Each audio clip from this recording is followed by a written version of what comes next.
A la influencia de ese inglés robusto, estudioso y sociable, debemos atribuir la legislación que define la misión educativa de la Iglesia y las escuelas episcopales y monásticas que surgieron de ella. A él también se debe el principio de esa inmensa labor de transcripción, enmienda y conservación de manuscritos, la mejor y más permanente contribución que aquella época pudiera aportar al mejoramiento humano. Las más antiguas copias de 12 de los grandes clásicos se deben a los escribas del Renacimiento carolingio. Entre las hazañas de aquel reinado famoso se halla la inclusión de Alemania en la esfera de la nación francesa y de la Iglesia romana. Desde que Julio César conquistó la Galia, la influencia latina no había tenido en Europa semejante incremento. Einardo, cuya corta biografía de Carlos es justamente tenida como un modelo, dice no sólo que casi dobló el imperio que recibió de su padre, sino que todas las tribus entre el Rin y el Vístula quedaron sometidas a su dominio. El particular modo de operar consistía en abatir con una tenacidad que ningún fracaso conseguía debilitar los dos obstáculos principales que contenían el avance del cristianismo en la Europa central.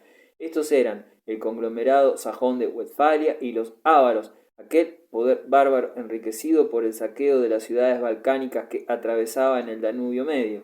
La lucha fue larga, obstinada y cruel. 33 años de duros combates fueron necesarios para reducir a los sajones y forzar su conversión.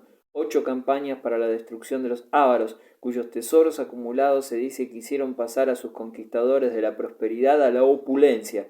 Pero, una vez realizada la labor, no fue preciso repetirla. Los sajones se sometieron a la iglesia, los ávaros desaparecieron del mapa y la marea de la influencia franca se extendió lenta pero seguramente hacia el este, llevando consigo la semilla del cristianismo a los países que luego fueron llamados Polonia y Bohemia, Austria y Hungría. Carlomagno, aunque lo hubiera querido, nunca hubiera podido latinizar Alemania como César latinizó la Galia. La rama del pueblo sajón que no pasó a Inglaterra conservó entre sus selvas vírgenes un salvaje apego a la fe de sus antepasados. Bajo Viduquín, su caudillo nacional, ofrecieron una desesperada resistencia a los armados misioneros de la fe cristiana.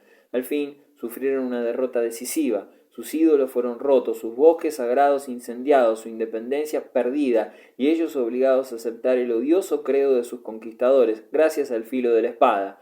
No obstante, continuaron fieles a su propia manera de ser. Otán se hallaba más próximo a ellos que Cristo. La perspectiva del mundo latino, clara, ordenada, precisa, no fue nunca la suya. Conservaron su lengua y con ella el espíritu vago, apasionado y tumultuoso que distingue a los germanos de los latinos. No representa eso un fracaso, como algunos autores franceses han sospechado. La pródiga energía militar de este reino extraordinario no fue desarrollada en vano. El objetivo de las guerras de Carlomagno, de sus 55 campañas en los distintos frentes, el danés, el eslavo, el sajón, el ávaro, el dálmata, el lombardo, el español, no fue aleccionar al mundo en el espíritu latino, sino defender a los cristianos ortodoxos de Occidente contra sus enemigos, que les atacaban por todas partes. La contienda no fue entre latinos y germanos, galos, romanos y teutones, sino entre los cristianos latinos del oeste, germanos, galos, romanos, españoles y las fuerzas del mundo anticristiano que los cercaban. En esta lucha Carlomagno salió vencedor.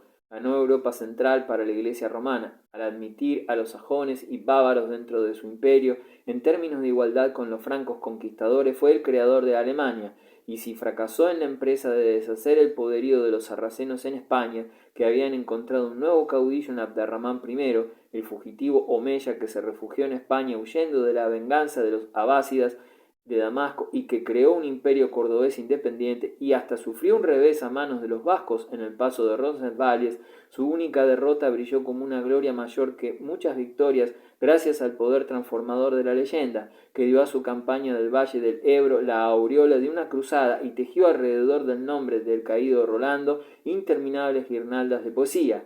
Y tampoco la empresa resultó del todo perdida. Su hijo Ludovico Pío, con la toma de Barcelona en 801, en una campaña ulterior y la organización de la marca hispánica representan el principio de la creación de una nueva nacionalidad, Cataluña, de donde salieron ya entonces colaboradores ilustres a su obra de cultura que, como Teodulfo, obispo de Orleans, figura paralela de Alcuino, sirvieron de lazo de unión del saber hispano-romano que vivía en la España mozárabe o independiente de la tradición del enciclopedismo de San Isidro.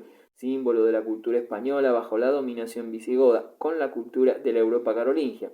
Así, se preparó el camino para ulteriores contactos en los siglos X, XI y XII, a través de los cuales Europa recibió elementos renovadores de la civilización que representaron un segundo aluvión de tradición clásica y que habían llegado a España a través del intermediario musulmán.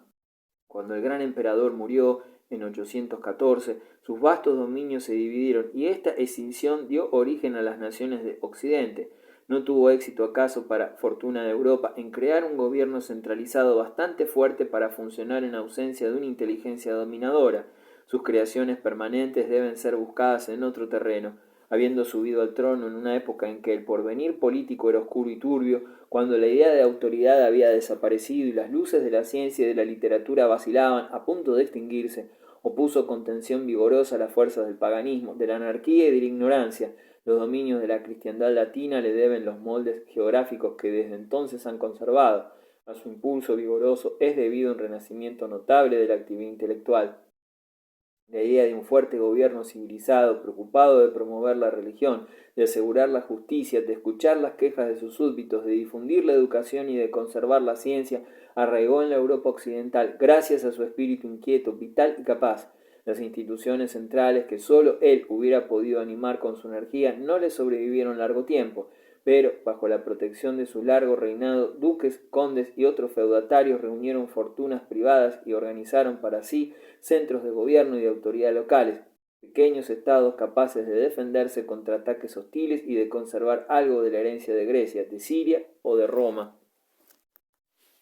La clave del gobierno de Carlomagno era la autoridad personal, no el despotismo.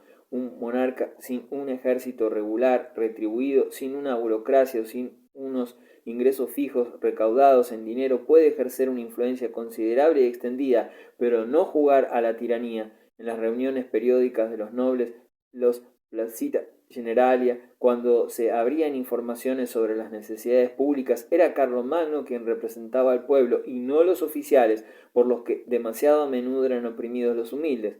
Además, sin organización, ningún estado grande puede ser gobernado tiránicamente y el Imperio Franco, como cualquier otro estado medieval, estaba desorganizado. Se tomaron algunas medidas descentralizadoras. El gobierno de Italia se entregó a un hijo, Pepino, el de Aquitania a otro, Ludovico, pero la administración civil, si esta expresión puede aplicarse a oficiales que no se consideraban como pertenecientes a un cuerpo profesional, era deficiente en número, en capacidad y en honradez. Las funciones no estaban especializadas y como el rey quería que todo pasase por sus manos, se escurrían inadvertidos algunos graves asuntos, mientras cosas triviales a veces absorbían más seria atención. Esta fundamental ausencia de métodos significa que el reino era menos gobernado de lo que lo hubiera debido ser normal, que los edictos imperiales o capitulares eran ejecutados deficientemente y que los obispos y condes que dirigían el gobierno local no eran vigilados suficientemente. Por algún tiempo la energía dirigente del emperador mitigó la fuerza de estos males, viajando sin cesar de ciudad en ciudad, preguntando, reparando perjuicios, mostrándose abierto y hospitalario a todos cuando no le era posible estar presente, enviando comisarios imperiales que lo representaban. Los missi dominici, el popular soberano, mantuvo el hecho augusto del gobierno presente ante los ojos de sus súbditos. Con todo, a través de todo su reinado, iban cobrando fuerza tendencias destructivas para la eficacia del imperio, tales como el nacionalismo de la época, feudos concedidos en recompensa del servicio público que convertían en posesiones hereditarias. Los vasallos se transformaban en jefes independientes. Los beneficios piadosos o políticos del soberano iban constituyendo para la Iglesia alemana una base de poder material tan grande que podía influir en el equilibrio de las fuerzas políticas de aquel país. En el reinado que nos ocupa surgieron las grandes abadías que representaron un papel tan importante en el desarrollo de la agricultura, del comercio y del saber en Alemania. A la munificencia de Carlomagno debieron sus posesiones principescas los arzobispos de Colonia, de Tréveris y de Maguncia, y su posición de poder temporal y de independencia que duró hasta los días de Napoleón. La faz medieval de Europa salió de la labor dinámica del Imperio Franco, frente al mundo griego gobernado desde Bizancio y del sarraceno dirigido desde Bagdad o Córdoba. se halla el vasto territorio de la cristiandad latina, extendido desde el Ebro a los Cárpatos y que reconocía la dirección del Imperio Franco y del Papa de Roma. Los germanos de Alemania son ya cristianos después de su bautismo, por tribus, y se hallan sometidos a obispos romanos. Los chicos de Bohemia han sido atraídos dentro de la órbita del comercio franco y de los misioneros romanos. Italia se ha convertido en una denominación geográfica, unida a los francos a través del reino lombardo, con la organización paralizadora de los estados pontificios en su parte central.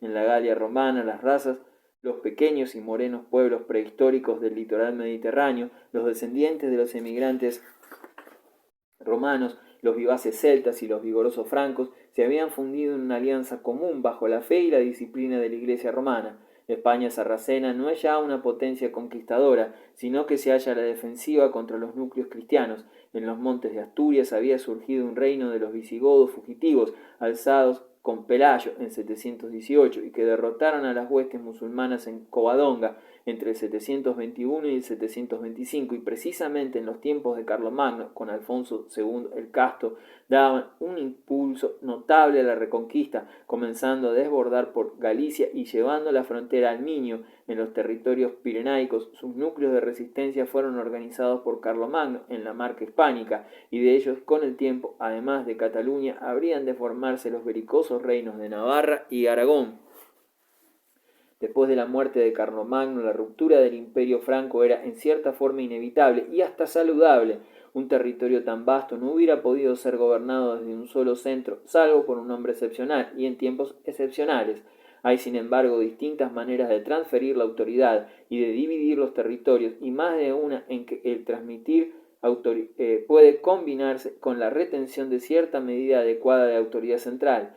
Pero, de todas las maneras de subdividir un imperio, los descendientes de Carlomagno, que eran mediocres, cuando no degenerados, escogieron la peor, adoptaron el mal sistema de los repartos familiares, practicado desde antiguo y que había sido la rémora de la política franca. Como si no pudiese deducirse ninguna lección de la historia, trataron sus reinos como patrimonio privado, legándolo y subdividiéndolo de acuerdo con el dictado de la afección o el interés familiar. De esta costumbre perniciosa derivan muchos de los males que afectaron la Europa occidental durante el siglo IX. Ludovico Pío se hubiera evitado 2 deposiciones y un largo periodo de humillante guerra civil si no hubiese intentado reservar, a expensas de sus hijos mayores, un territorio para Carlos el Calvo, hijo de su vejez. Suponer que la política de esos soberanos se hallaba influida de algún modo por el principio de la nacionalidad sería retrotraer al siglo IX ideas de época muy posterior. Sin embargo, hay que reconocer que en las particiones carolingias de aquella centuria debe descubrirse la aparición en germen de la Europa occidental. Después de la muerte de Ludovico Pío en 840 estalló la guerra civil entre sus hijos, Carlos el Calvo, que gobernaba la Neustria, aliado con Luis el Germánico, que gobernaba el territorio al este del Rin, contra Lotario, su hermano mayor, al que habían sido asignadas Austrasia, Borgoña e Italia, después de la gran batalla de Fontenay, 843, en la que Lotario fue derrotado, sufriendo grandes pérdidas. Los 3 hermanos se reunieron en Verdún y acordaron dividir la herencia de su padre. A Carlos el Calvo se le dio la Neustria, la Aquitania y la Marca Hispánica, que constituían un territorio principalmente románico por su lengua, aunque no del todo, y que comprendía todo lo que en la Francia moderna se halla al oeste del Ródano y del Saona.